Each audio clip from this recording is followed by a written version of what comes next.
hello. Yes, that's right. It is me, Trent7, all the way from Mustache Mountain with a little quick message for you.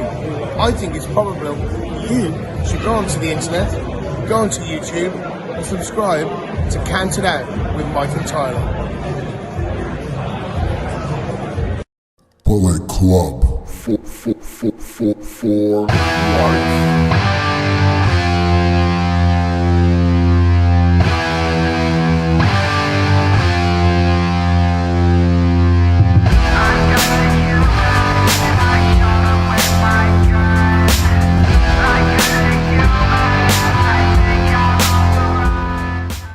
Well, we are live, pals, and it is a too sweet edition of the Bill Apter Seal of Approved, Counted Out with Mike and Tyler. Hold on. It's the Bill Apter Seal of Approved. I like that. See what I did that? I like that, and I just wish that I thought about that because that would have been a great intro for me. This is why we keep you around, Mike. My name is Tyler. Every once in a while. I'm joined by the machine gun, Mike Walsh. And if you guys cannot tell, this week the Bullet Club has taken over Counted Out. We are going to be joined by a very special interview that our Impact Wrestling Analysis Coca-Cola Contant, Mr. Adam Contant, helped us out there with that Chris Bay interview. We're going to throw to that in a little bit. We have a big announcement in a little bit to get to about who our guest is for next week, which is our 3-year anniversary of Counted Out. But we'll get to that in a little bit. And then Mike is going to count down the top 7. How are you wording this? Most influential, most important, greatest? Most impactful. I called my list the most impactful members of the Bullet Club. And I'll go through my criteria and what that really means when we get closer to the list. Yeah, we'll get there in a little bit for sure. But we had a lot of stuff that I want to talk about in a quick manner of time today. I don't want to go Broadway today, but I want to start off with just a little bit of really sad news. Yeah.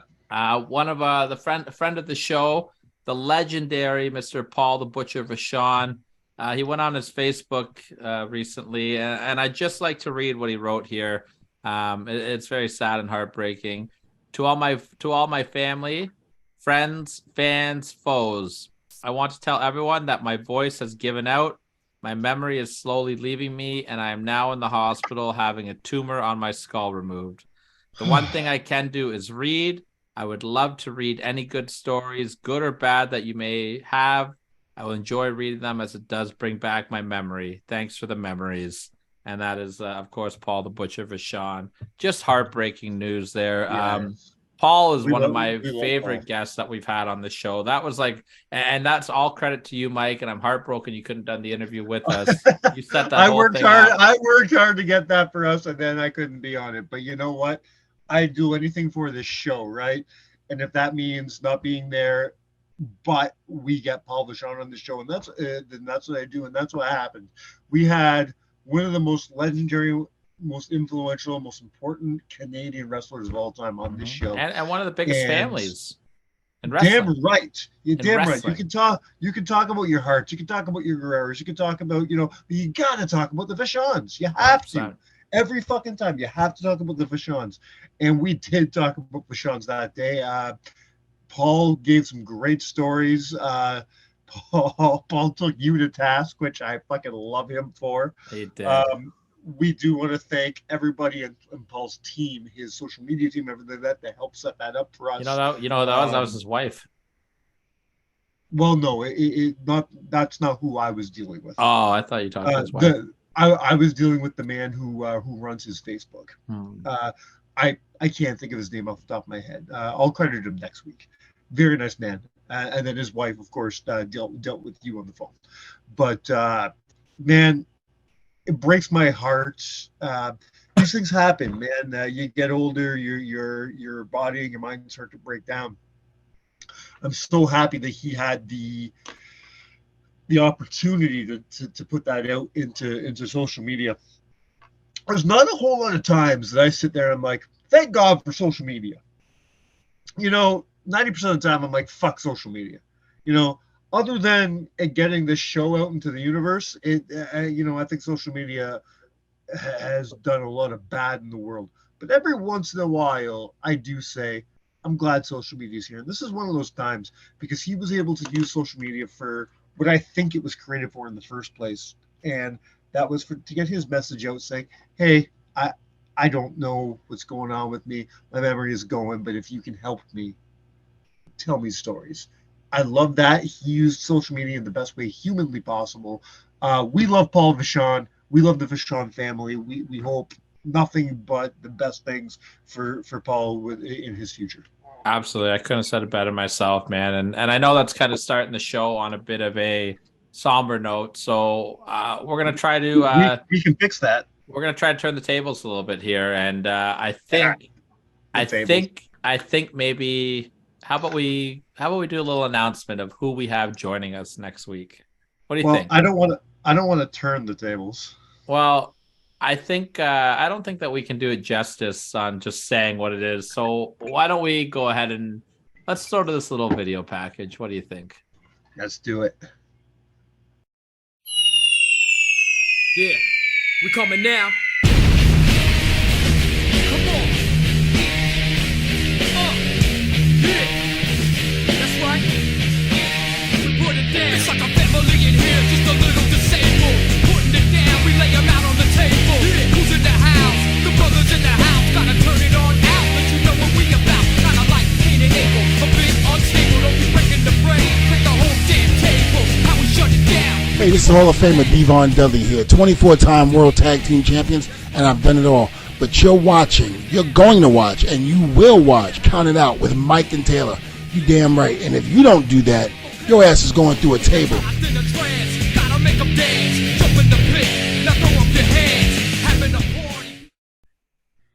Mike, get the tables. I told you I didn't want to turn the tables. I wanted to get the tables. Holy shit, man. Good on you for being able to pull that off.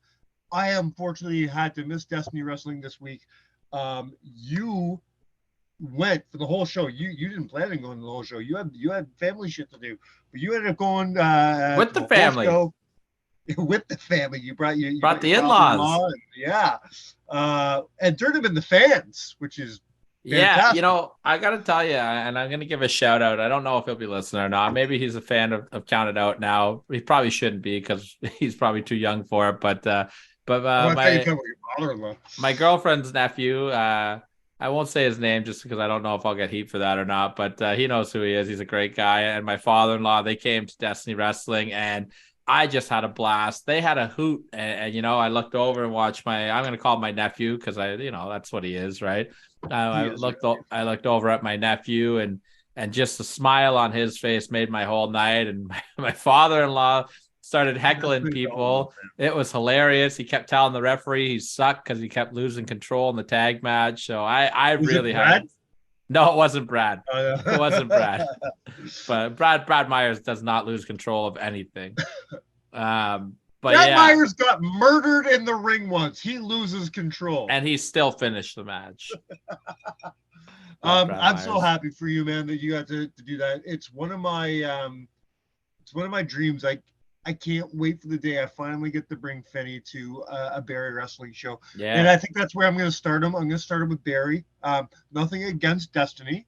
Nothing against any other, but I think Barry is the most family-friendly promotion out there right now. And we have less work to do at Barry. True enough. I think he would be really taken care of and loved at Barry. I can trust the fact that I can bring my kid backstage at a Barry show and nothing bad would happen. You know what I mean? Absolutely. Again, nothing against Destiny or anything else. I just know. So I can't wait to the day that I bring my son to a Barry wrestling show. Hopefully sooner than later. He's going to be 5 years old this summer. I think we're getting there. I was a Hulkamaniac by 5. No, that's it. So I'm so happy for you that you got to see that look on your nephew's face. That your father-in-law probably had that nice feeling of like kind of turning feeling young again. You know what I mean? They had a great time. They all said they wanted to come back. So, hopefully we'll come to the next show May 5th, I believe it is, with the Bullet Club, keeping on topic. Beauty. However, that gets us off topic for a second. The big thing coming out this show was you got to sit down with Devon Dudley. Yes. I didn't think you were gonna pull it off. Can I be honest? I didn't think I was either. You were gonna pull it off. The fact that you and I tried so hard and couldn't sit down with Damian Sandow. Okay? You and I couldn't get an interview with Damian Sandow.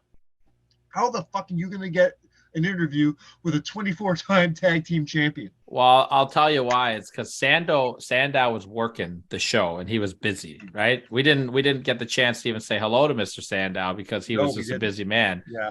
Devon was just there chilling, and I got to give a big shout out to a great wrestler, Travis Moore, a friend of ours. I love Travis. He stepped up and filled in for you, not being there to hold the camera, or filled in for me. If you would have interviewed Devon, he held the camera, and that was super cool. Thank you, Travis. Only I love someone you, brother. filled in for the microphone. Yeah, the microphone is shit. I'm working on working on getting a new microphone. But yeah, Devon was cool. I ended up. I got there a little earlier than I normally do at a Destiny show, and I talked to, of course, our good friends Brian Weiss and Shelly. They were, as always, fun times. I love those two with all my heart. And all of a sudden, I just looked beside me, and Devon's kids are there, and I was talking to them a little bit. And then there's Devon just right there. So I just walked up, introduced myself to him. And I just took my shot. I was like, Mr. Dudley, we do this podcast. We're part of the media of Destiny. Can we get some of your time? And he's like, yeah, man. So when do you want to do it? I go, whenever you have time, sir. Totally up to you. He goes, let's go do it right now, brother. So we were off to the races. Great conversation with Devon. We very talked about. Proud of you for, yeah. Yeah, I was. You know what? I was marking out, man, and Devon was very great. Proud of you for getting that done, man. Big for the show. Big for you as a fan. I'm proud of you, but I'm also jealous. Yes. Well, you were missed. But I'm also proud of you for coming up with the idea to not fucking put it out this week and to save it for our big 3-year anniversary, because I messed up. I thought our 3-year was in a couple weeks from now, and I have a big. We haven't announced this yet. Not gonna announce it yet, but I have a big guest lined up in a few weeks. And I thought he was our 3-year. He's not our 3-year. So our 4th year is starting off big. Let me tell you that. Because after Devon, we got a couple more, and I got a big one in the tank coming up. Yeah, absolutely. We're gonna get to our Chris Bay interview shortly here, but Mike, let's. You want to talk a little bit of GCW coming to Toronto, right? Well, let's back up a minute here, and I want to talk about their Canadian invasion in general. This past Saturday, they were in Montreal for their IWS versus GCW unsanctioned pay-per-view. And of course, this coming Sunday, they'll be in Toronto for their worst behavior pay-per-view. I just want to hit really quickly on the Montreal show. I was getting pictures and videos all night from Good Walsh. From Walsh. No, you know what? He's back up to Good Walsh. He did good getting those videos. So he had sent me pictures earlier in the night, and he had these white hockey sticks with thumbtacks glued to them. And he goes, he had like 3 or 4 of them. He says, what do you think? This is what I'm bringing for the fans bring the weapons match. That's awesome. And I'm like, I think you're a sick fuck. Also true.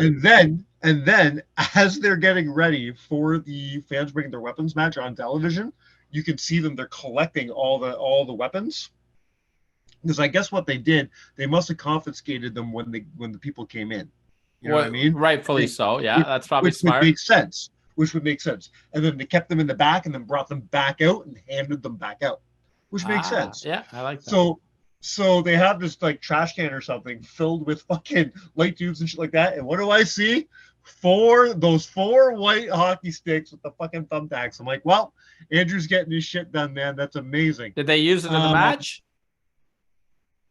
I haven't watched the full match yet, so I'm not 100% sure. I haven't gotten around watching the whole match. This match was supposed to be a tag team match. It was supposed to be Rita Yamashita and Mance Warner versus IWS's Sexy Eddie and the Green Phantom. Well, what happened was right after the introductions were done, they were about to start the match. The lights go out. You hear that dong. Only one man other than Undertaker can fucking get a crowd reaction with a dong. And then I've gotten a couple crowd reactions with a dong in my day as well. The fucking that's good. You like that? We hear that bell. We hear that bell ringing. Metallica hits, and Nick fucking Gage is in Montreal. There was no way anybody thought he was going to be there. Nobody thought he was going to be there. He came out. That was great. Then I'm not sure if you're very familiar with Manny. Fucking Manny is or Crazy Fucking Manny, I think they call him. Crazy Fucking Manny. He's a big name in Montreal and some other areas, but he retired like last year or something like that. So they weren't expecting him either. So to have Gage versus pretty much Canada's version of Gage it's a cool moment. Yeah. So that happened, and now the question is, now the Gage made it through to Canada, can he do it again? Now you and I talk about how it would have been smart of Gage just to lay low in Canada for a week and then, stay here so he can't be stuck trying to come back. But that's unfortunately not possible because this Friday they're in New York City for Eye for an Eye, where he's facing Masha Slamovich for his title. Yeah. So that's not possible. So hopefully he can make it back across the border and we'll see him in Toronto, but we don't know. Do you think Masha goes over there? No. No, it's not time to take it off him. Not yet. What we will see in Toronto, though, they have announced 4 matches so far. Which all came out in the last week because up until now we hadn't. Yeah, you're pissed off about that. I like how they've done this, actually. I'm okay with how they've done it.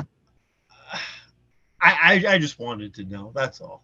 I was just being a bitch. So we got Gringo Loco versus Cartwheel Jack. That's going to be fun. But one of the biggest matches I'm really looking forward to is Canada's own Sexy Eddie versus Matt Cardona. Yeah, that'd be good. This is going to be a lot of fun. I don't know much about Sexy Eddie. Everyone has hyped him up forever, and I've never seen much of his stuff, so I'm really excited. I'm going in blind. I don't want to know anything about him either. He's if you gave Pretty Ricky steroids and ecstasy at the same time. Sweet. He's billed from very Long Beach. I love that. Right. After that, we have Masha Slamovich versus Mike Bailey. That's going to be great. Banger. I've never seen Mike Bailey live before either, so I'm really excited for that. And I'm hoping that we can get a show bumper out of him. Me too. And then the other announced match we have is the Ultraviolent Champion coming back, Rita Yamashita, and she'll be taking on Canada's own Lufisto. I'm pumped for this too. And the Ultraviolent Championship is on the line. Is it? We're going to get a fuking death match. I think Lufisto's going to go all out here. Me too. And I've never seen her live either, so I'm pumped up. And you also have Bussy. Is that how you say it? Bussy is on the card. Boy. Sorry, go ahead. Well, I was going to say, I actually spoke to Alley Catch. Oh, yeah. At Destiny Wrestling. She made a surprise appearance. And she told me after she gave me a fantastic show bumper that did not work because of my shitty microphone, that she just found out what her match was for Toronto. Yeah. And she is, and I quote, fucking pumped up for it. But she would not tell me who it was because I would have said it. The last time she publicly said she was fucking pumped up for a match, she fought Ruby Soho. So let's just put that out there, okay? So we know what pumps this woman up. You see who they're fighting in New York, by the way? Pardon me? You see who they're fighting in New York? What do you mean? Who Bussy's fighting? Yeah. No, I don't know. Fucking Tommy Rich and Doug Gilbert. Wildfire Tommy Rich. I You're love alive? it. Yeah, I Holy love it. fuck. Fucking love that. I'm pumped up for GCW, man. I'm not gonna lie. I'm really excited to go down to the show with you. We're gonna meet up with Van Landon. I was talking to Chops. We might meet up with Chops. Another guy on the card, doesn't have a match yet, but our boy is signed for GCW in Toronto, and that's Blake Christian. Yeah, that's right. I forgot he was coming. Friend of the show. We had a great interview with him. Yeah. Before we throw to the Chris Bay interview, Mike, yeah, I just want to give a big shout out. I don't know, as we record this, it's not quite Wednesday yet. It is Tuesday, but some of our friends are over in Winnipeg, hopefully going to get to look by AEW. I know Taylor Rising's over there. I know Clutch Jesse V is over there. Yeah. I hope that they look at Mark Wheeler. I hope he's over there. I just know those two are confirmed to be over there. I saw it on their Instagram. So whoever from the Ontario scene is over there, we just want to send big love to you and best of luck. We love you guys. I hope you all shit the bed so that you never leave the Ontario Indies. I'll say really quick. If you guys don't know who Mark Wheeler is, you need to look him up because he's golden gun. And he's incredible. He is like incredible. He has the look, but he has the talent. He's a great baby face. He's an even better heel. He's the complete package. You could build a promotion around Mark Wheeler. I think he's the only indie wrestler I own 3 shirts of. Oh, yeah? Yeah. Well, I had the chance to speak to him at the last Barry Wrestling show because him and Taylor and a couple other people were backstage at Elimination Chamber. Yeah. And I just said, congratulations for everything. You know, that's cool that you're backstage at Elimination Chamber. And I jokingly said to him, listen, man, we're going to really miss you when you're gone. Don't leave us yet. Give us like 2 more months, all right? You have to give us an interview first, and then you can go to WWE, all right? But any promotion be lucky to have Mark Wheeler. I'm going to put you over Mark Wheeler. Getting an interview with Mark Wheeler has been harder than getting an interview with PCO. That's an inside joke, but we're going to leave that there. Yes, because it actually hasn't been hard to get an interview with Mark Wheeler. We just haven't asked him yet, but he has. Oh, I've asked him twice. Yeah, he's a busy man. Him and Taylor are busy people. They are busy. Taylor's fantastic. They're kicking ass. I can't wait to see them in Barrie next month. But anyways, we did get an interview with somebody this week. Yes, we did. See what I did there? It's called a segue, folks. And once again, I want to thank Adam for saving my ass. Work again, kicking my balls in. Last minute, I had to throw this interview to Adam. Broke my heart to do so. I love Chris Bay. Wanted so badly to talk to Chris Bay, but I'm so happy to have our ace in the pocket with Adam. He's always there to help us out. Our Impact Wrestling analyst. Yeah, baby. All right. Without further ado, here is Adam talking to the one and only Chris Bay. Well, it looks like Count It Out is about to get a little bit more finesse. And I'm very excited and honored to welcome Chris Bay. That's one half of the Impact World Tag Team Champions as one half of ABC, Chris Bay. It is such a pleasure to have the ultimate finesser. Welcome to Count It Out. That was a great intro. I appreciate you. I had to double check and make sure the world tag title is still sitting over there. It is. So we're sitting here like a champ should, feeling sweet, feeling just too sweet. We're on Count It Out, man. And hey, first things first, congratulations on ABC becoming Impact World Tag Team Champions. Long overdue in the eyes of many Impact fans, myself included. So let's talk about that night, the match, and that moment of realization of what's just happened. Yeah. One of those crazy nights, man, that you don't know how it's going to feel until it feels. And I was under the impression that around Sacrifice, we should face the Machine Guns for this championships. And they decided that night would be a better night, which I'm not a guy who turns down competition. You know, Ace isn't a guy who turns down competition, but, to be ready to just go into battle with the Machine Guns is not an easy task, but we've done it before. Our very first tag team match was against the Machine Guns. The first time me and Ace were on the same page, and we didn't get the job done that night. And before we went to Japan, we didn't get the job done, and we came back and we didn't get the job done. So it was feeling a little bit deflating, but we knew that just like the catchphrase, man, all it takes is one shot. And something about us doing it and being in Vegas where it's all began for me. Like I was fighting with something different that night. And every time that, they were targeting my arm, and every time that I just felt like I didn't have anything left, the people gave me all their energy. And I had more in the tank than I knew. And magic happened that night. Ace likes to say we don't just rely on luck. We make our own luck. And it was one of those nights where it was just special, man. Everything just aligned right, and we beat the Motor City Machine Guns. We became new Impact World Tag Team Champions. We didn't want to have a torch that was passed. We wanted to take the torch. I think we took it.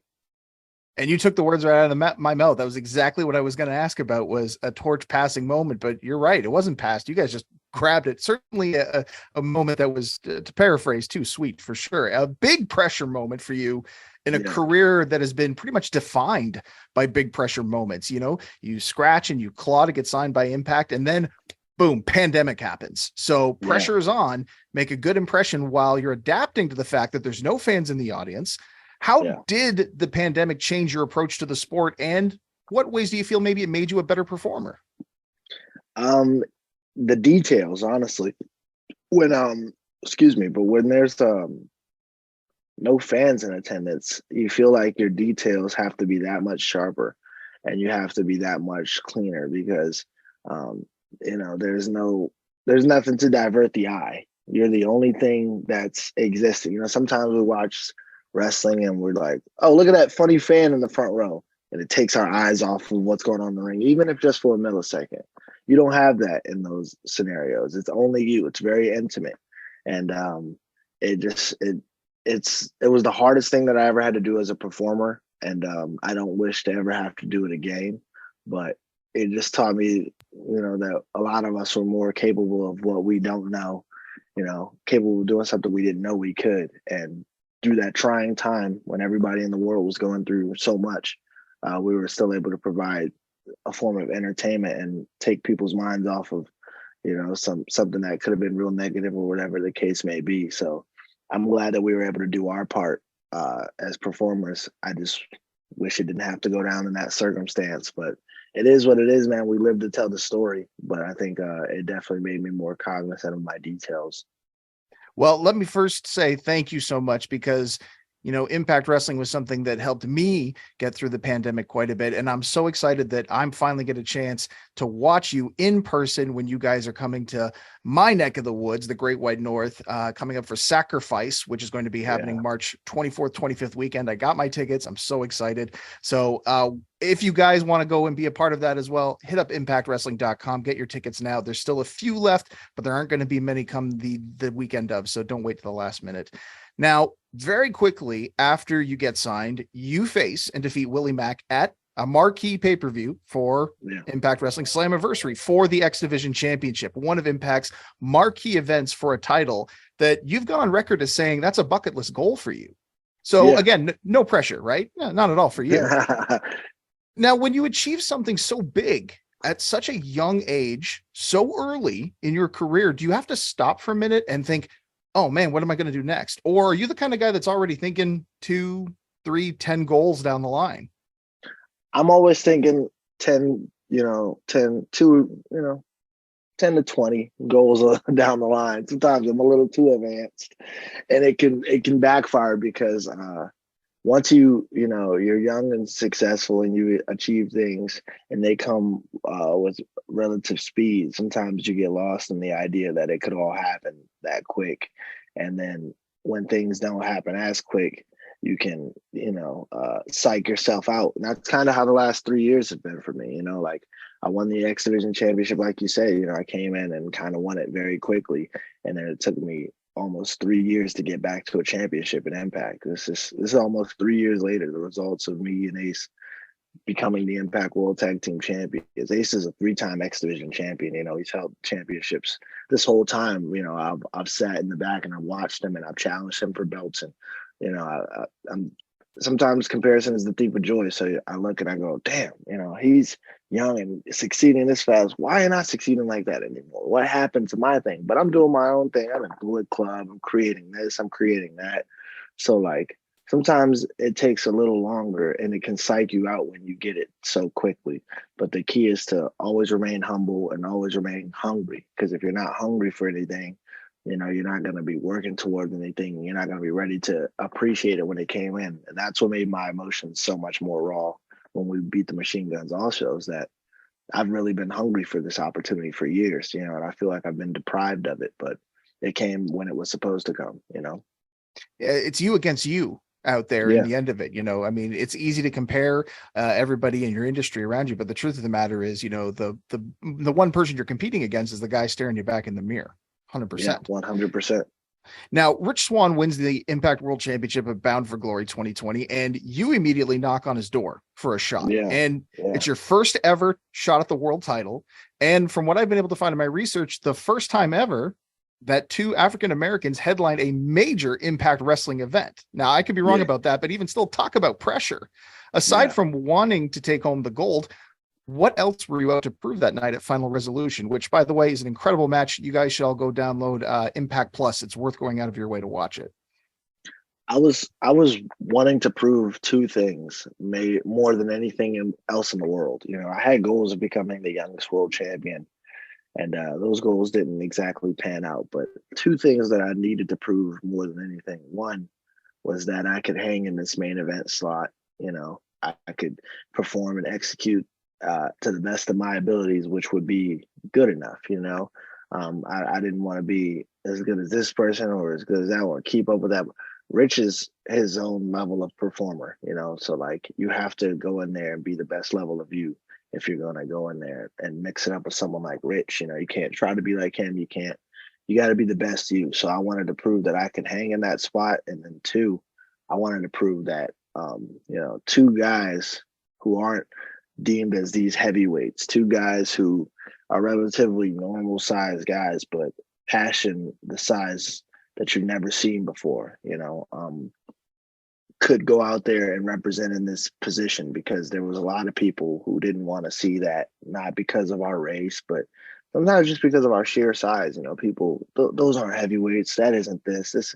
But that's the great thing about Impact Wrestling is, they let you be who you are, and they don't hold you back for who you are. They let you be you and excel as you. And that was the proof right there. Two guys who are undoubtedly the greatest versions of themselves and very authentic to themselves, representing the company in this marquee main event for the world championship. Like you said, the first of its kind, in that major pay-per-view setting for Impact Wrestling. So I was out to prove those two things, and I think we got those things done.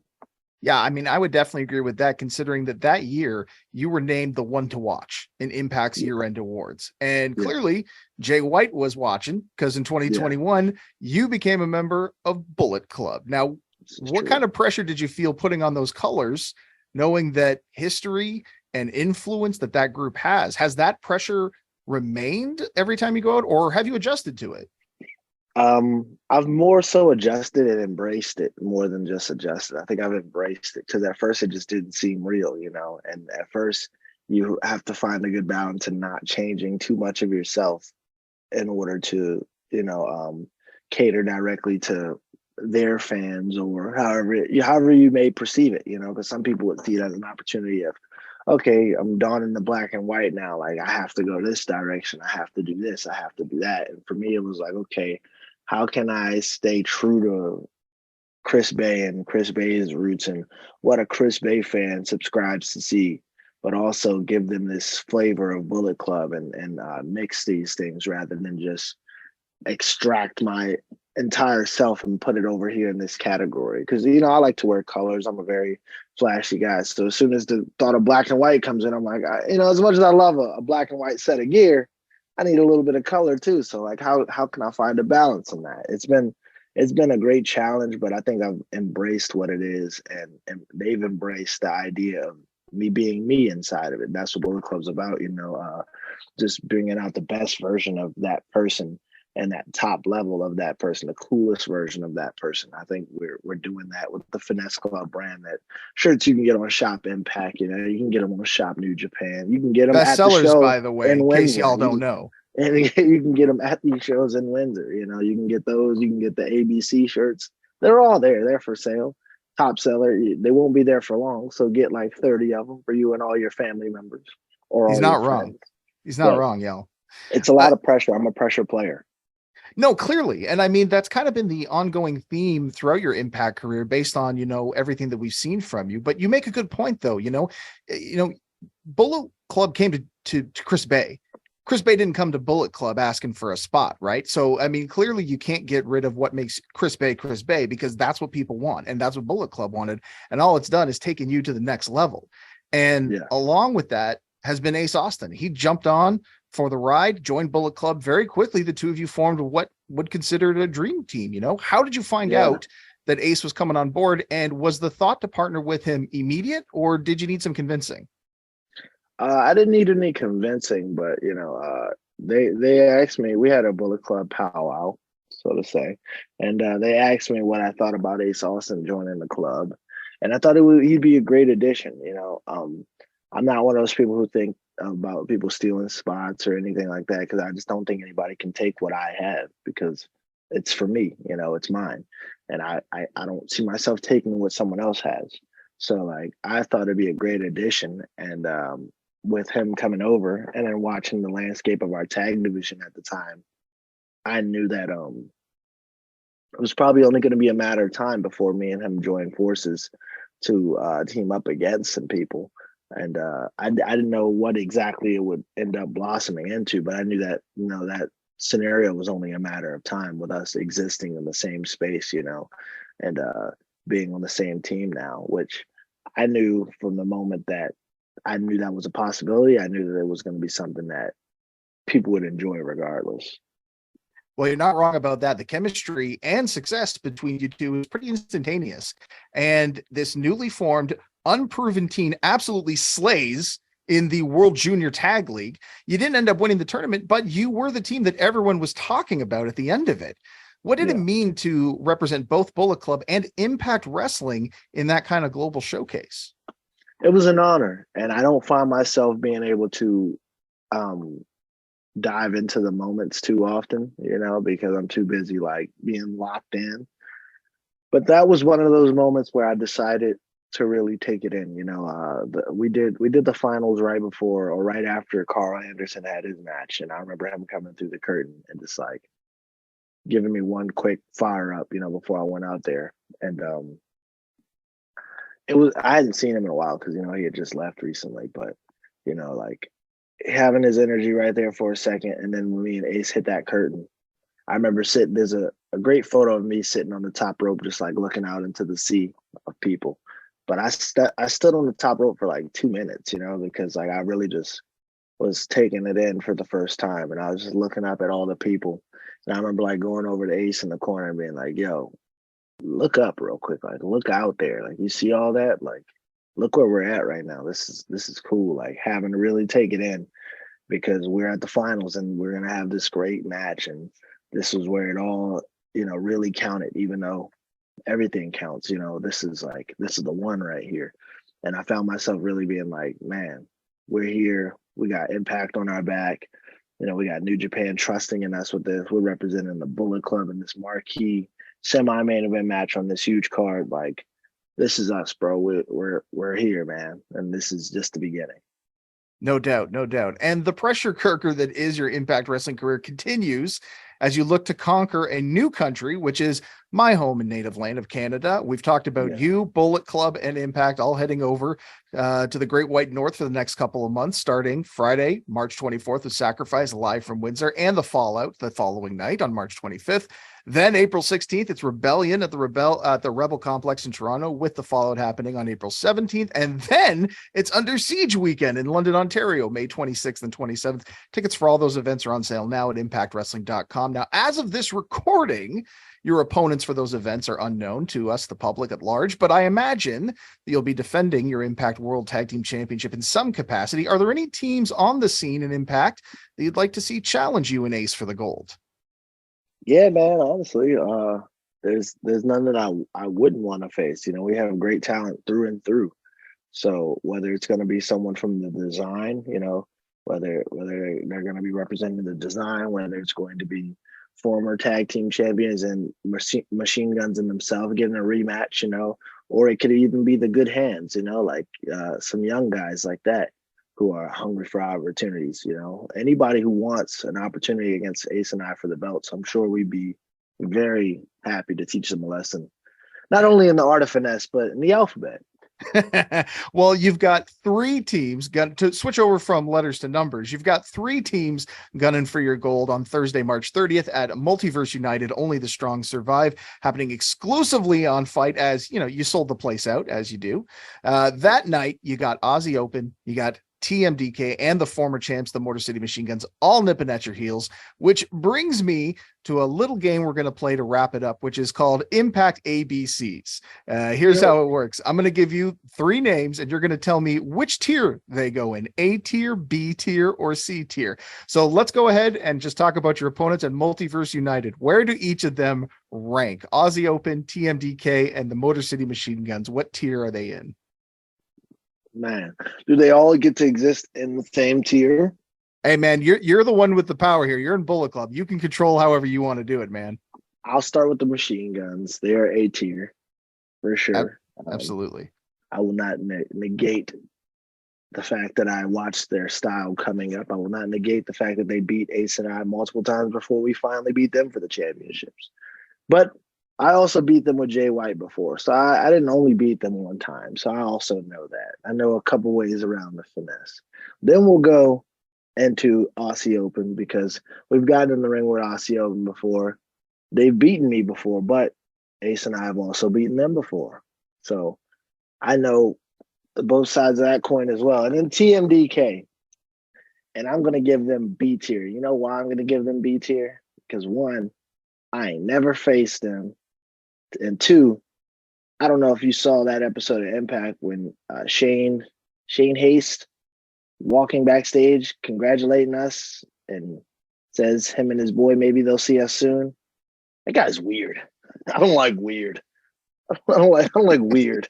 He had a scarf on with a cut off t-shirt. Make up your mind. Is it cold or is it hot? That's weird. You heard it here, folks. Scarves are weird, got no finesse whatsoever. Chris, thank you so much for your time. I know you're a busy dude, so I just want to say thank you so much again for being on the show today and making Count Out just too sweet, my brother. Can I get one? There it is. Yes, thank you. Woo, too sweet. Thank you, Chris. This has been an honor. Thank you for having me.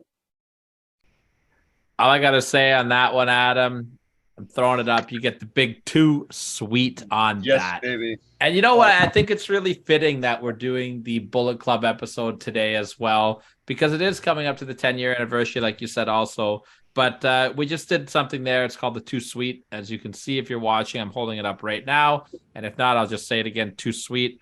As we record this, it is the 1-year anniversary of the passing of the great Scott Hall. That's very true. And so the man, one of the founders of the Too Sweet, I know X-Pac actually was the creator of it, but I just want to put it up right now for Scott Hall.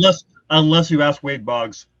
Yes, Wade Boggs may have created Too Sweet. We're not sure on that. But to Scott Hall, the ultimate Too Sweet. We love Scott Hall, and just such a tragedy that he's no longer there. Take a minute this week and watch a Razor Ramon match or a Scott Hall match if you can, and just pay homage to the bad guy. Hey, yo. All right, don't hate me. Let me go get a drink before we do the list. All right, so I think it's time to talk a little Bullet Club. We've gotten all the stuff out of the way. We paid homage to the great Scott Hall. You filled up your drink. I have my drink. Let's talk a little Bullet Club, man. Mike, I want to ask you right off the hop.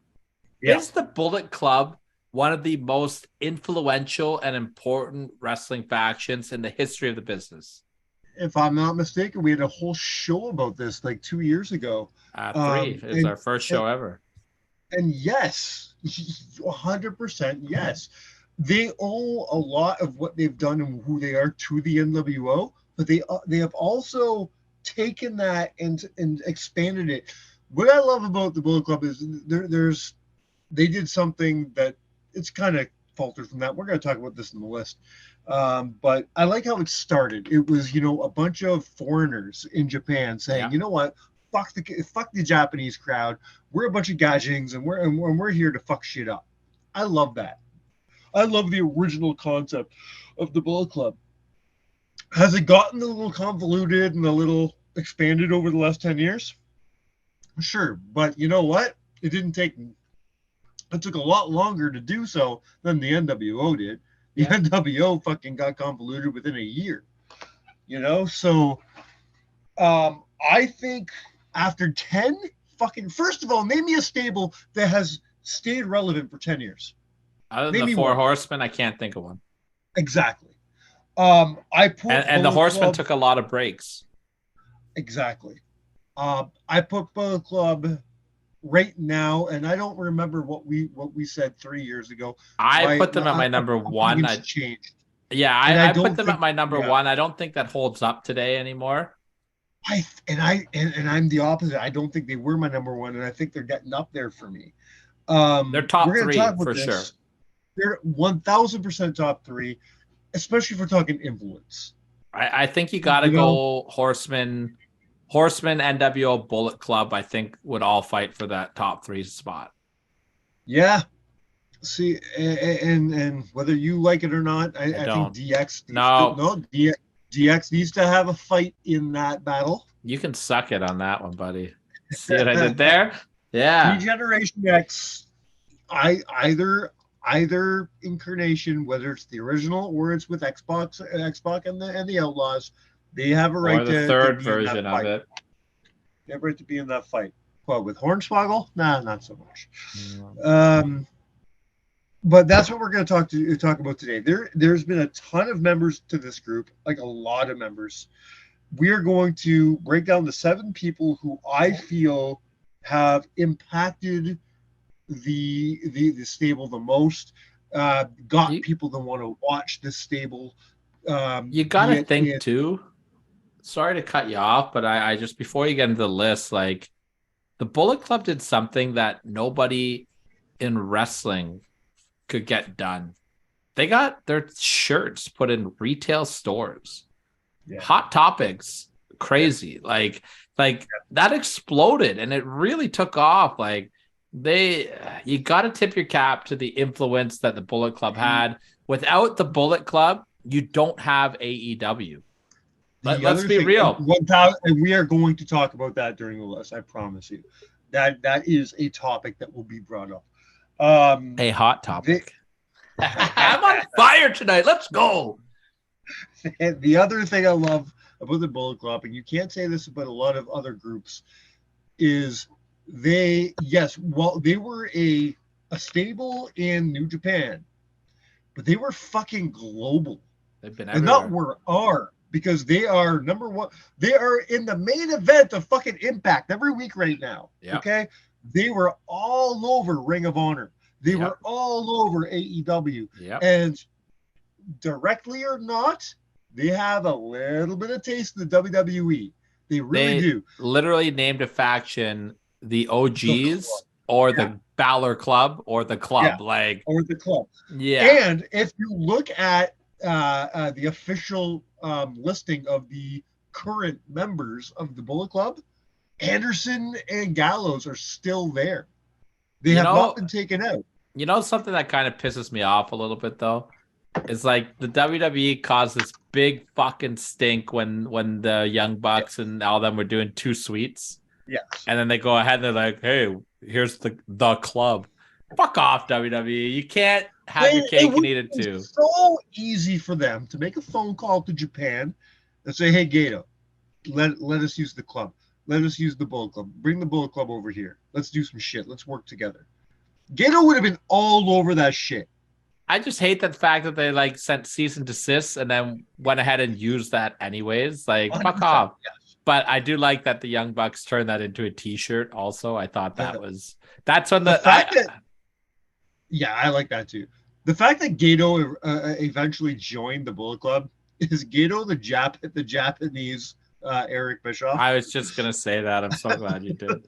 Yeah, 100% he is. And you know what though? I love it because like if the Bullet Club blatantly and they don't hide it are inspired and not a ripoff, but a ripoff of the NWO, I'm Yeah. fucking great for Gato for getting in there and being the Bischoff. That's fantastic. I love it. Mike, I don't envy you this week, though. I don't envy you because I know you said, oh, man, my top 5 was easy, my 6 and 7. This is a fucking hard list, and I'm going to yell at you at some point today. I feel it. I haven't slept in 3 days, and I'm on edge, buddy, so I apologize in advance. There are currently 16 members to the Bullet Club. Yeah. And then like 1,000 more that have left over the years. There's a lot of members to consider. But again, there's a lot of members not to consider. You know what I mean? Now, like for me, and I didn't put like a ranking down because that was just too hard for me to do. But there were some big names of like some pretty influential Bullet Club members. Big names are going to have to be left off. This is going to be tough, man. It's the name of the game. It's what we do here at Count It Out. That's why it's 7 because 10's too fucking easy. It's what we do. We make those hard decisions, but it wasn't a hard decision to put a lot of these guys on the list. The hard decision was keeping some people off the list, and I think I'm going to have two controversial topics. I think my number 7 is going to be controversial. I think my number 2 is going to be controversial, and we'll get there. But I don't think you're going to fight me in a lot. You might fight me saying, "Oh, I wish you talked about this guy," but I don't think you're going to fight me for the people who made the list. I don't think you can. Question for you before we start the list. Yeah. Do tag teams count as individuals? Yes. Good. Okay. I agree with that. And also, if you didn't do that, you'd never be able to do this list. So I agree with you. Yeah. We're going to start. Number 7 is said is going to be controversial. And I think only controversial with you. I think some of our listeners are going to be with me. I don't think you're going to agree with my number 7, but I gave it a lot of thought and I agree with it. My number 7 is I think it's hard to, because they have done 10 years and the fact that they've done so many people and so many things, it's like when you're listening to your favorite band, you always go back to the old shit. It's hard to be like, oh, what are your favorite songs? You don't pick the stuff off the new album, you know? Yeah, maybe 1 or 2. Well, I'm going to the new album. And I'm going to one of the newest members of the group who came in 2019. And I'm going Kenta as my number 7. I don't hate this. Now, I don't know if he makes my list or not. Right. Just because I think that like now the lineage of the Bullet Club might have him like I get you. And I get that. Let me give my I'm not upset about it though.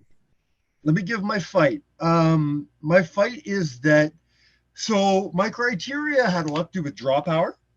It had a lot to do with impact within the group. Like, what were you doing when somebody looks at you? Do you think Bullet Club? When you think of Bullet Club, do you think of this guy? Or do you have a story that's so interesting that it's worth watching? And I think Kenta right now, he's doing something cool. Kenta was known through Noah for years. He was Mr. Noah. And then he made the choice to go to WWE, where, let's be perfectly honest, it sucked. You know what, though? Okay. I'm not going to say it sucked because it was hampered by injuries. So it didn't even have a chance to suck. He had a lot of bad luck. I'll tell you why it sucked to me. I don't even remember what name he used. Kota Ibushi. Nope. Thank you. That is Hideo Itami. Sorry. Hideo Itami. That's I was thinking about a Wrestle Kingdom match, and Kota Ibushi was in my head. Yeah. Hideo Itami. No, I couldn't even remember what name he used in WWE. That's how unrememberable that was for me. Yeah. No, I don't disagree with you. But then he comes back and he goes to, but instead of going and he could have easily just went back and been the king of Noah again, right? But then he goes and he joins the Bullet Club and he does something so cool.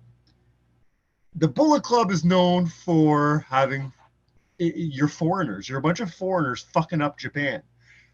Well, he went in, a Japanese man calling himself a fucking foreigner.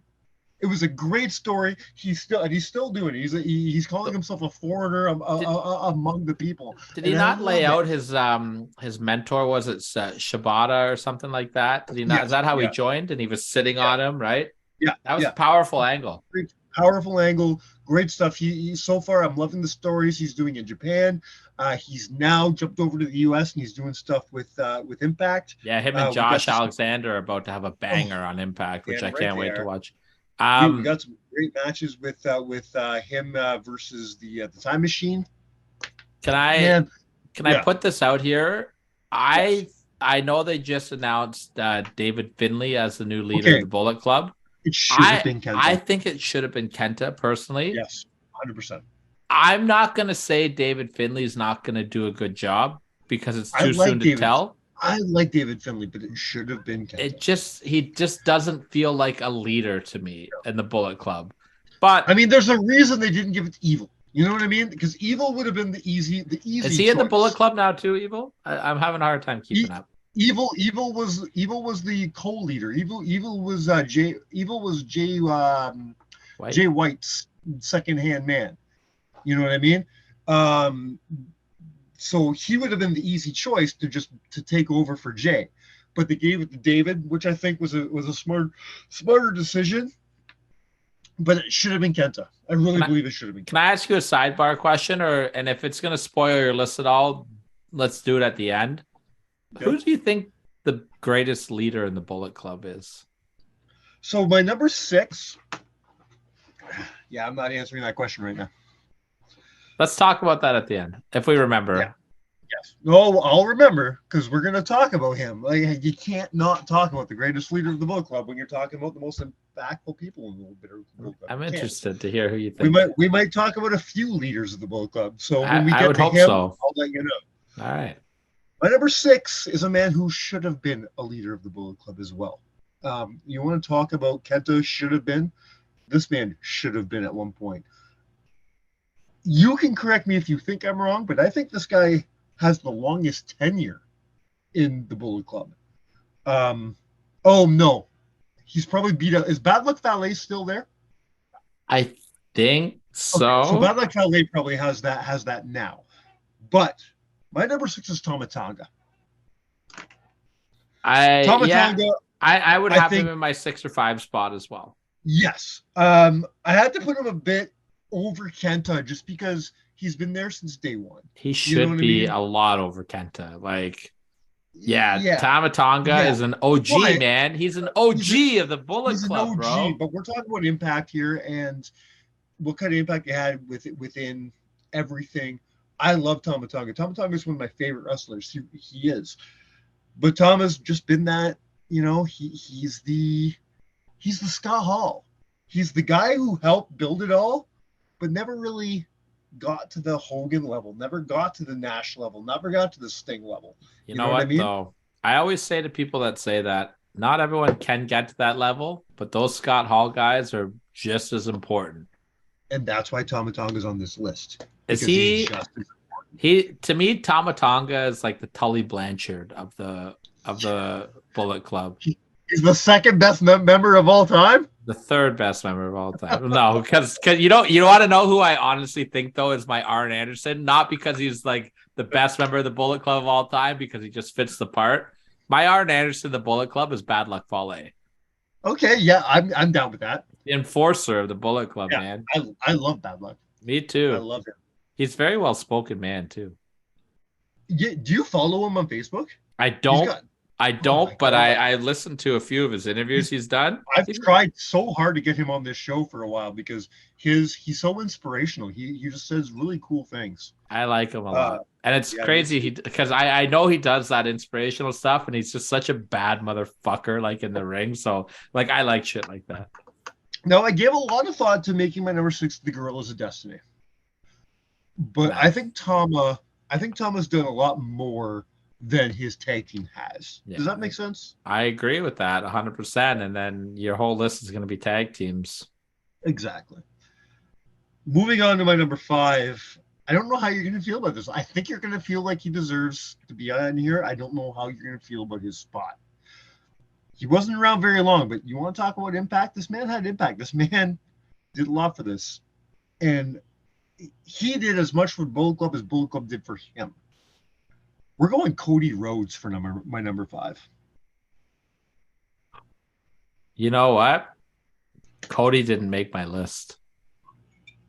He didn't make my original either until I really dived in and really started going in. I think you have to talk about Cody because Cody, holy fuck, man, Cody was floundering. Cody, and then all of a sudden, Cody came out of WWE, had this fucking resurgence in the Indies. He did what I feel Matt Cardona is doing right now. And just had this newfound popularity and took that popularity to the Bullet Club. Got people talking about the Bullet Club again. And within the Bullet Club, and this is one of the reasons why his impact is so important, within the Bullet Club, he gets together with the Bucks, with Omega, with Hangman, with Marty Skrull. It changed the fucking business, man. And changed the fucking business. The Elite, you have like by the time AEW was created, the Elite were still part of the Bullet Club. So you have to realize that the Bullet Club, I don't think we get what the Elite does without Cody joining the Bullet Club. I don't. They were the magic. Yeah. Well, let's call a spade a spade. The Elite were all Bullet Club, but them together, Hangman, Marty, the Bucks, Kenny, Cody. That was the Elite, right? That's all of them. There was a few other. There was a Japanese guy. I forget the name of. Yeah, but he wasn't in the Elite though. Yeah. Right. Those guys took the Bullet Club and they made them mainstream in North America. The Bullet Club was always popular in North America, but they made them mainstream. They're the reason why the T-shirts were in the stores. They are the reasons why we have this event called All Out. Mm-hmm. They are the reasons why All Out inspired AEW to be formed. Yes. Right? I get what you're saying with Cody. Cody is also involved in one of the greatest storylines in Bullet Club history with his feud with Kenny. Mm-hmm. I really thought they did a great job building that up. You can correct me if you think I'm wrong. Cody also, I believe, is one of the only members of the Bullet Club to have the IWPG championship more than once in his run. Cody actually has never held the IWGP championship. Then who am I? Oh, sorry, I fucked my nose up. Yeah, you're thinking of a different guy who's. I sure am. He's got a lot of style to him, though, but that's different. But I'm sure we'll talk about him. I fucked my notes up. That's all right. Cody's the only Bullet Club member to hold the NWA championship and the Ring of Honor championship. Yeah, right. I know Adam Cole held the Ring of Honor as Bullet Club as well, but Cody held both those titles. Adam Cole did not. So that's right. It. And he's also a United States champion as well. Cody doesn't make my list, unfortunately. Cody doesn't make your list. Okay, we're gonna put a pin in that until I'm done my list. I want to hear who's not on your list before I get upset. About who should be on your list instead of Cody. Yeah. My number 4, now that my notes are right, had multiple NJPW titles. AJ Styles is my number 4. I like that AJ's on your list. I had him higher. Okay. I did have him higher. Like what, number 6 or 7? Or? Yeah, I had him in the 6 or 7 spot. Only because let me tell you why AJ is right in the middle for me. I think by the time AJ came in, they didn't know, like the Bullet Club was starting to get that. Okay, it's there still, but you know what's to do with it. AJ made the Bullet Club fucking cool. Did AJ not win the championship his first match in New Japan as well? Yes. AJ was probably, I'm going to go ahead and say, I think AJ is the most successful leader of the Bullet Club. Like nobody has the clout that AJ Styles has. Look at what he's done all over the wrestling world. I think AJ is the most successful leader of that faction. I will multiple times. I'll disagree with you. But it's champion, it's hard for me to disagree with you, but I do disagree with you. multiple time champion everywhere. Everywhere. Who else in that? What other leader was a WWE champion, a TNA champion, an NJPW champion? Everywhere. IWGP, you're pulling at me. A champion everywhere he goes. Doesn't matter where AJ Styles goes, he hoists the belt. First of all, you got heat with me because you're stealing my gimmick. I'm the guy that botches names around here, all right? It's the IWGP Championship, not the NWGP Championship. Second of all, you got to talk about Kenny Omega. Kenny Omega is. Sorry, I missed his WWE run. Where was that? Okay, but did you get his Impact run and his AEW run and his? He did his AAA run. His one-time couple-month run as Impact champion. Yeah, I got that. That drew the biggest numbers that company has ever seen since Bully Ray. You're telling me right now, AJ Styles, and Kenny Omega has had a more successful career than AJ Styles? You're fucking high. I'm telling you that they're neck and neck, man. I'm not going to besmirch Kenny here. I'm not going to say that Kenny has not had a successful career. Because you hate Kenny Omega. I forgot. That's I haven't pulled that line out in 2 years. I'm sorry, AJ Styles and Kenny Omega. There's that's Kenny. Why? Because AJ's been in the WWE and Kenny hasn't. Because he's been everywhere. Kenny, but so has Kenny. Kenny's been everywhere but WWE. I haven't seen AJ Styles AEW run. I'm when just AEW saying, fucking matters, when AEW matters, we'll the number two, whether you like it or not, and they're not WWE, but AEW is the second biggest promotion in North America, and they've only been there. They've only been like that since AJ hasn't. That's not even a thing. I'm not saying WWE this whole time. No. I'm not saying that Kenny is better than AJ or worse than AJ. I'm saying that they're neck and neck. Because they've both done almost the same shit, just in different places. I think we're going to have to agree to disagree on this one. AJ Styles, I think, brought a whole new level of cool to the Bullet Club. 100% he did. He made it worth watching again. Him and the Young Bucks were a fantastic trio. The chemistry with him and Gallows and Anderson is and will always be amazing. And AJ Styles also does the greatest Ric Flair impersonation that you will ever hear in your entire life. Have you ever heard it? I have, yeah. He for those of you who have not heard it, he did this episode of Talkin' Shop, but it was Chris Jericho presents Talkin' Shop. So Gallows, Anderson, and Jericho were hammered out of their minds, and they got AJ to do a Ric Flair impersonation.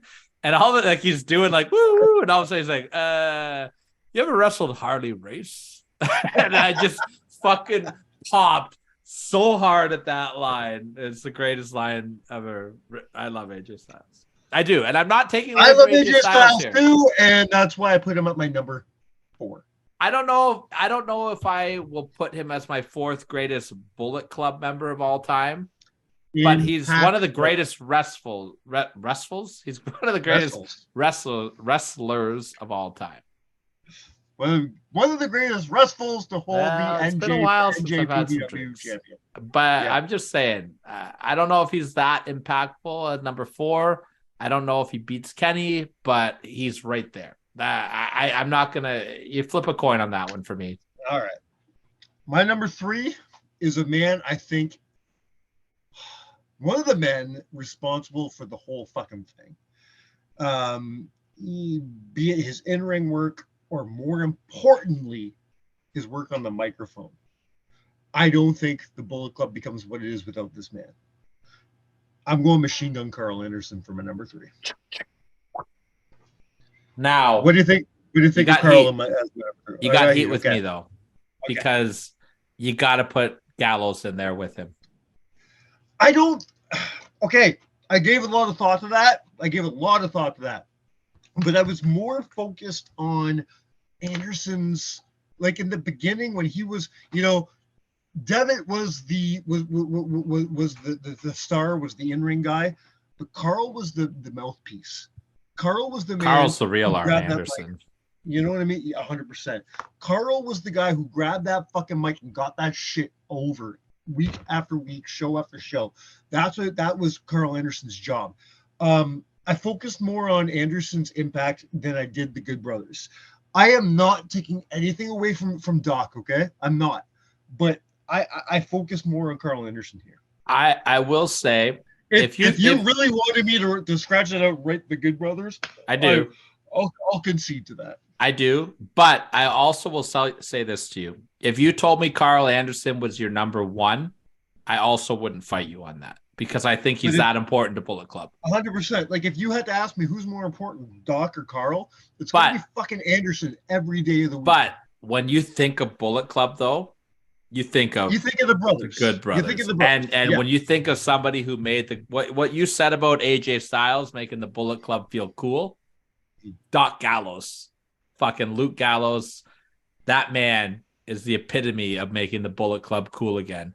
Without Gallows and Anderson together, you're not getting two sweets. You're not getting that edge because those guys played off each other so well together that it took the Bullet Club to that level of like, whoa, what the fuck? Like, you know what I mean? But like, and I love listening to Gallows tell these stories like, they just try to pop each other. Like they'd walk out to the ring and be like, "Hey, fuck you, New Day," or whoever. Like, I'm gonna do two sweets, and they're like, "Can we do this here?" Like listening to Gallows freak out about it.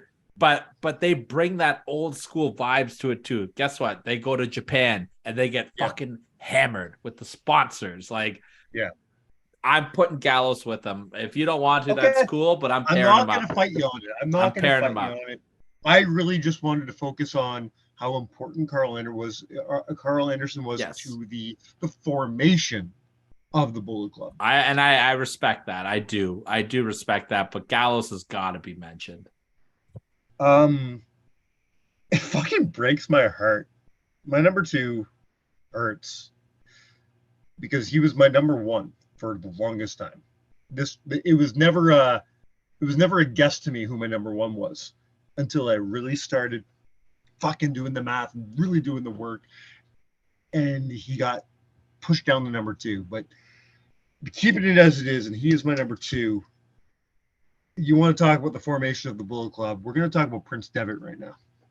Okay, so here's my take on Devitt, and I'm just going to kind of plead the fifth on this one. I wasn't paying attention. And neither was I, but over the last 5, 6, 7 years, I've gone back and watched a lot of tapes. Devitt, holy fuck, man! Devitt changed New Japan. The formation, the formation of the Bullet Club got American watchers to watch New Japan again. You're right. It was so important. And that was Devitt, man. Now, when I was doing my research for this, everybody had Devitt number one, number two. For me, I don't know if just being the founder of the Bullet Club is enough for him to be that high on my list. But I said impactful. Well, I mean, without him, you don't have it. He was not only impactful for the stable, he was impactful to the business. Yeah, and he had that great run with the guy in the green pants. I can't remember his name. He came out and he did this story where he's just like, you know what? You don't treat me right. I come here from Ireland and you fucking Japanese assholes treat me like shit. And then he brought in, Carl and Tama and all these other guys who were treated like shit because they're foreigners. 10 years later, we're fucking talking about it. Not only are we talking about it, it's still going. And he's over in WWE with this Balor Club because he's not done. He still loves the Bullet Club, and you know that. Yeah. Prince Devitt, he up until mere hours ago, there was never a question in my mind that Prince Devitt should be number one on this list.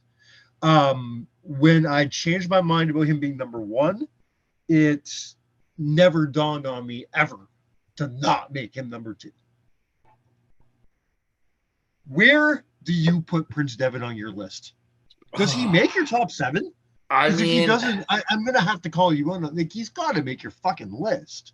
he would be probably on my list, but again, I'm just gonna plead ignorance because I'm just not educated enough on what he did other than founding the Bullet Club. Because I know little bits and pieces of it, so like I'm gonna kind of plead the fifth on this one because it's just I wasn't watching and paying attention enough at the time.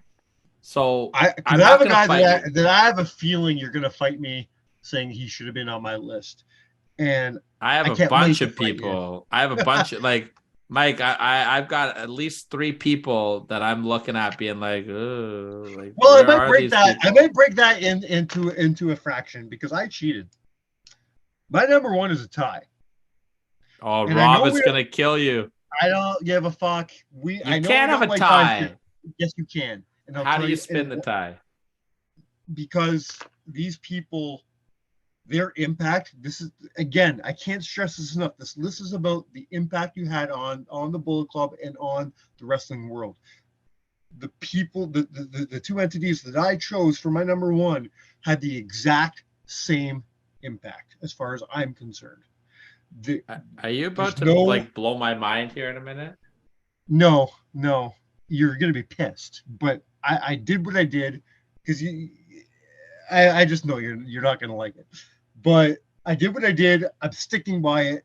My number one is a combination of Kenny Omega and the Young Bucks. Okay, so you just blew my mind. Thank you. The two I- together are. I thought you were gonna leave one of these people off your list. You like, can't leave any of them off the list because I would have but just ended this I fought conversation. myself. I fought myself forever. Where does Kenny go? Where do the Bucks go? Where does Kenny go? Where do the Bucks go?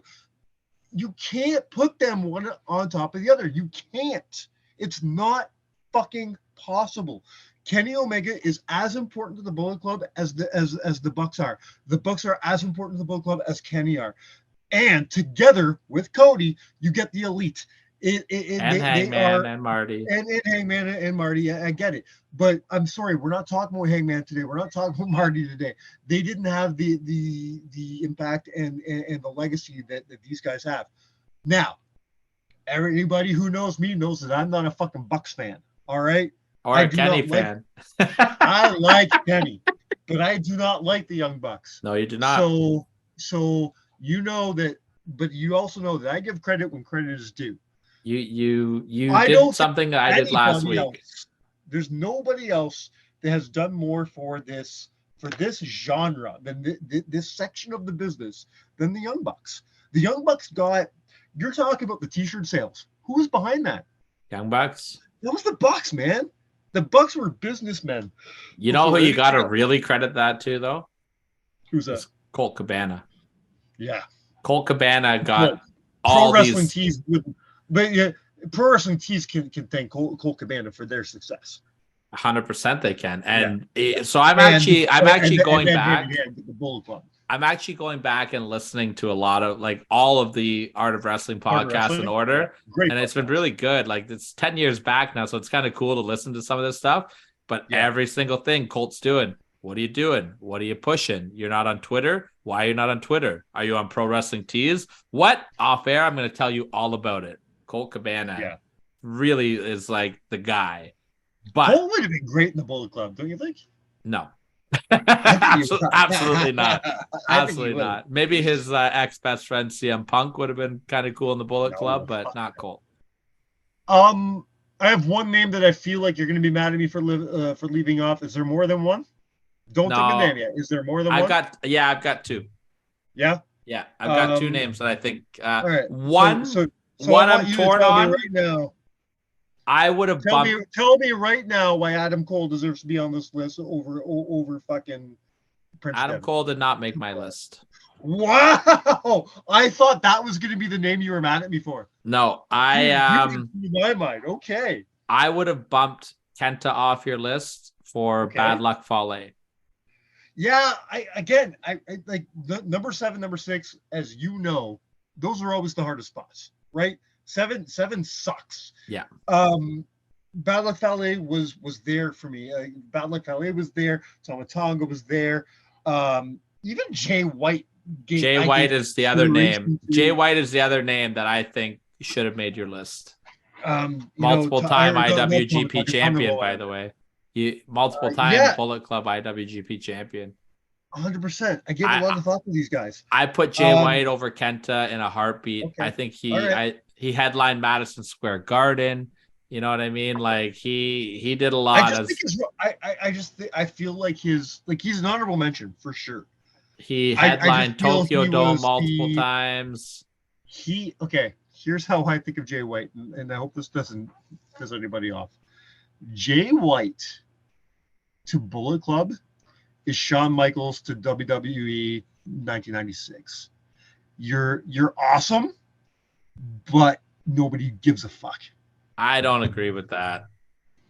People I give don't a fuck. think that I gave a fuck, but the fans didn't, dude. I don't agree. I don't agree with you on that one. I won't. Okay. I'm not going to concede to that one. I think Jay White. I would have put him over Kenta for sure. I just think he did more. He did more impactful stuff than Kenta has, and that's not taking away from Kenta because Kenta's great, and he should be. I think the leader of the Bullet Club now. But I mean, Jay White, leader of the Bullet Club, headlines MSG, headlines Wrestle Kingdom multiple time IWGP champion. I just think the accolade and he took Bullet Club from a period where it was like, oh fuck, everyone's gone, and he made them good again. Like his run and Impact with Gallows and Anderson and Bay and Ace Austin, like we talked about in the summertime, he made them feel relevant again. And now that he's gone, it hurt Bullet Club to lose Jay White. And it's like, what does the future hold for Bullet Club now? Yeah. So Bad Luck Fale and Jay White definitely are the only two on that. Who was it? You went Kenta. So who do you take off? You take off Kenta? Do you take off Tama Tonga? I don't take off Tama Tonga. No. So I'm gonna guess you take off Cody then. I take off Cody and I take off Kenta and I put on Fale and I put on. But you don't take off Devitt. You can't take off Devitt. I would no. Well, since you group Kenny and the Bucks together, then Devitt makes my list safely. Because I had Kenny and the Bucks. I could have, if I really wanted the cheap out here, I could have just went the Elite. Yeah, and then I would have gave you heat. Does that mean we have to close the show singing "Carry On My Wayward Son"? But I think I could justify it by saying it was Kenny and the Bucks together because to me, it's a deservable tie because I think they both done the exact same amount of. If you had to put a gun, if you had a gun to your head and had to pick one though, who do you pick as your number one? This is so hurtful. I'm going Bucks. I think I agree with you. Yeah. I don't know. That's a hard one, but it's easy to forget if you don't know, if you're just focusing on full careers, you could forget that Kenny was with the Bullet Club. You're never forgetting that the Bucks were. That was the Bucks, but that was 92% of the Bucks' career. And they've like that's when Super Kick Party took off. Like Exactly. they popped Ring of Honor. Part of my criteria was when somebody looks at you, or do they think Bullet Club? When you look at the Bucks, you think fucking Bullet Club, and they haven't been in Bullet Club in almost 5 years. Yeah. They have to. It broke my heart to switch Devin out and put them ahead, but you had to. You had to, Mike. I agree with you. I do agree with you. I also like that you fought me on Kenny Omega and AJ Styles and put Kenny Omega as your number one, anyways. So, well, we were here because we weren't talking. This list isn't about careers. This list is about Bullet Club. Okay, you can still fuck right off about that. All right. Let's talk some honorable mentions here. Jeff Jarrett. I want to throw. Shut up. I want to throw an honorable mention to our current Impact Tag Team Champions. I fucking love Ace of Bay, man. Yeah. I love them so much, and I hope they continue to do what they're doing and bringing the name of Bullet Club back to that stature where it belongs. I have a great. I have an honorable mention, if I may. Okay. Yeah. I would like to give an honorable mention to Chase Owens. Chase Owens and Juice Robinson were neck and neck for maybe getting a a 7 spot, maybe. You know Chase what I mean? Owens has just he's been with them for a long time, and he's just Mr. Consistent. And I'm really excited to meet him at Destiny Wrestling. I can't wait to see him in Finley in Destiny. Yeah. Adam Cole has to be an honorable mention. Yeah. He was fun. I'm glad. I just had this weird feeling that you were going to give me hate for not having him on the list. No, so greatest member of Undisputed Era, absolutely, but not Bullet Club. No, I want to give a fun one. And just because it was recent and I just thought it was really cool, Scott Norton got honorarily addicted into the Bullet Club. But I watched him match, like he just played out, like he gave him that NWO rub, you know what I mean? Yeah, and I just really enjoyed that. So we gotta talk about both Hangman and Marty, the villain.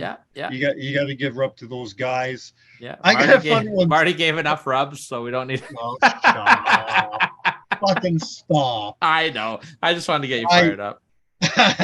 I gotta give. This is a fun one too. I gotta give an honorable mention, just a rub to fucking Haku. Yeah, why not? You know, I loved seeing him come out and just had some fun with the boys and shit. That was always fun for me. I loved seeing him out there. El Phantasmo, by the way. El Phantasmo. He's doing great work right now. Yeah. I got one that doesn't count. Like it's not even. It's an honorable mention because technically he wasn't even in. It's just a fun story for me, and that's Frankie Kazarian. His storyline in there where he pretended to be in there and then turned on him. I love that. I thought it was a great story. It's a great storyline, but he was a terrible Bullet Club member. Well, nobody buys Frank. That's like putting Lance Storm in. Lance Storm could pull it off. You're telling me you don't want a too sweet Lance Storm? Lance Storm, by the way, newest inductee of the North Bay Sports Hall of Fame. And as a former North Bay resident, I couldn't be prouder than that. That's I can be serious for a minute. So that's my list. I think you're pissed off that you're not as pissed off as you want to be today. I am very proud of you because you swallowed your pride and did the right thing at your number one. So it makes up for. Would have you been upset had I put Prince Devitt as my number one? I wouldn't have been upset, but I would have got it, but I wouldn't have agreed with it. You know what I mean? Right. Yeah. But honestly, I put Carl Anderson. I put Carl Anderson over Devitt personally. I put Carl Anderson over Devitt personally. Well, it's funny because you would have hated my original list. My original list was Prince Devitt as my number one, Carl Anderson as my number two, the Bucks as my number three, and Omega as my number four. And I'm just like this doesn't make sense. So, I don't hate Anderson being at your number two spot either, and just for that mainstream appeal, you like the Bucks and Kenny were it. When Prince was my number one, when I put Kenny and the Bucks together, they just became this bigger entity. Yeah. So they had to get over Carl. Yeah. And then they just took over the whole fucking thing. And you know what? That's what they did with the Bullet Club. Took over the world, baby. That's it. Bullet Club hitting their 10-year anniversary come this May. It's crazy. Who knows? We might even do another Bullet Club list coming up in May. We'll do something. Yeah. Because they are one of the most influential, if not the most influential stables in wrestling history. Yeah. And we get to meet a couple of them. That's right. Four of them will be at Destiny Wrestling. Chris Bay, Ace Austin, Jay White, wow, David Finley, and Chase Owens, which I'm very excited about. Hopefully we can score a Bullet Club interview. I'm very excited about this. Everybody knows we're going to be hitting up Windsor at the end of this month. We're going to be going to Rebellion, and the Bullet Club's going to be there. Ace of Bay. What's Ace of Bay doing? They're going to be nothing announced yet. Nothing yet, eh? No, they announced Giselle Shaw and Deanna Purrazzo is going to be on the card now. Loving that. We got Mickey James and Jordan Grace. Going to be awesome. We got what we got. We got Time Machine versus Josh. Time Machine Time Machine and Kushida. Well, yeah, it's all three of them. That- Machine that's Guns Time and Machine. Kushida. Well, Yeah, Time Machine's Shelly and Kushida, right? Well, they've changed that over the years. Oh, did they add Saban in officially? Yeah, Saban's in officially. It's the three-way now. So it's Time Machine versus versus Josh, Kaz, and Swan, which is fun as fuck. Have they announced anything for Steve yet? Because No, Steve tried to nothing get for in that Macklin. group. Yeah, Nothing for Macklin tried to get into that group, and they said fuck you. So it's interesting what he's going to do. Well, we can announce there will be a giveaway coming up in the next month that involves. Are we Steve actually going to Macklin. do one of those? We have so many things to give away, and then we always forget to give. No, we're gonna do one of these ones for sure. We've got with Rebellion coming to Toronto.